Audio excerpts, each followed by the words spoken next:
Olá, sou João Batista Tavares, esse é o canal Veredas Antigas. No vídeo anterior falamos sobre os batistas gerais e os batistas particulares. Nesse vídeo iremos falar sobre o Sínodo de Dort. Para falarmos deste tema, não tem como deixarmos de fora os nomes João Calvino e Jacobus Armínio, que em suas teologias deram pano de fundo para que esse tema fosse discutido. Após a morte de Jacobus Arminius em 1609, alguns de seus alunos estudantes de teologia das igrejas reformadas da Holanda elaboraram e publicaram um documento chamado a Remonstrância. Esse documento apresentava contrariedades em 5 pontos a respeito da doutrina da salvação. Doutrinas que eram baseadas biblicamente nos ensinos de João Calvino e eram praticadas nas igrejas reformadas holandesas. Essa controvérsia ficou conhecida como os 5 pontos do arminianismo. Em contrapartida, vários ministros, pastores e presbíteros, regentes das igrejas reformadas da Holanda, elaboraram também um documento chamado a Contra-Remonstrância. Após essa controvérsia, foi convocado uma grande assembleia que ocorreu entre os anos de 1618 e 1619, o que conhecemos como o Sínodo de Dort. E assim surgem os 5 pontos do arminianismo versus 5 pontos do calvinismo. Ponto 1. Vontade livre versus depravação total. Os arminianos entendem que, apesar da humanidade ser depravada, restou ainda alguma coisa neles que dá condição ao homem de se chegar a Deus através do livre-arbítrio. Para o calvinismo, a depravação do homem é total.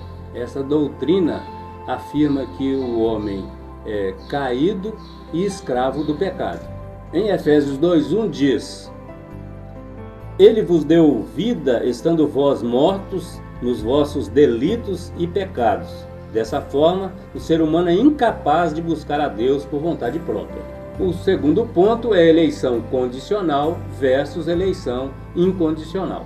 O arminianismo entende que a eleição para a salvação ocorre a partir do momento que Deus viu no futuro aqueles que creriam, sendo assim, seriam salvos.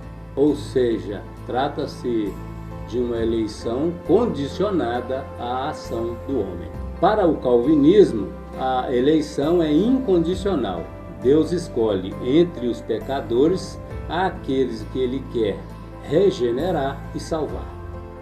Desta forma, a eleição não está condicionada à vontade do homem, mas de Deus. Terceiro ponto, expiação limitada versus expiação ilimitada. O termo expiação está relacionado ao que Cristo nos proporcionou na cruz. Para o arminianismo, a expiação é ilimitada, onde a morte de Cristo foi para a salvação de todas as pessoas.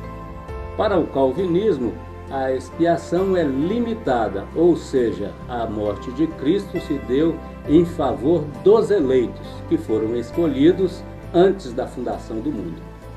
O quarto ponto trata-se da graça irresistível versus graça resistível. Em Efésios 2, 8 e 9, afirma que, porque pela graça sois salvos por meio da fé, e isso não vem de vós, é dom de Deus, não de obras para que ninguém se glorie. O arminianismo entende que o homem pode resistir à ação do Espírito Santo, podendo assim aceitar a Deus ou não, rejeitar ou não a salvação.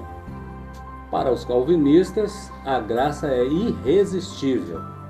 Deus age no coração do homem, transformando um coração de pedra em coração de carne, levando o homem a ter fé e assim ir ao encontro de Deus. João 6,44 corrobora esse entendimento dos calvinistas. O quinto ponto trata-se da perseverança dos santos versus queda da graça. O arminianismo entende que o homem pode perder a salvação em função de algum pecado ou descumprimento de boas obras. para o calvinismo, todo o processo de salvação é uma ação divina, onde o homem não pode fazer nada nem para ser salvo ou deixar de ser. A doutrina usa o termo perseverança dos santos, pois afirma que todos os escolhidos por Deus vão perseverar até o fim. Não estão isentos de pecar, mas sempre vão se arrepender por amor a Cristo. Podemos concluir que o arminianismo diz, depende de mim.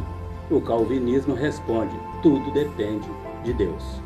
Em Romanos 9,16 afirma que, assim pois, não dependendo de quem quer ou de quem corre, mas de usar Deus a sua misericórdia.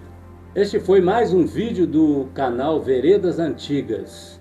Eu te espero no próximo episódio, onde apresentaremos a história dos batistas pelo mundo.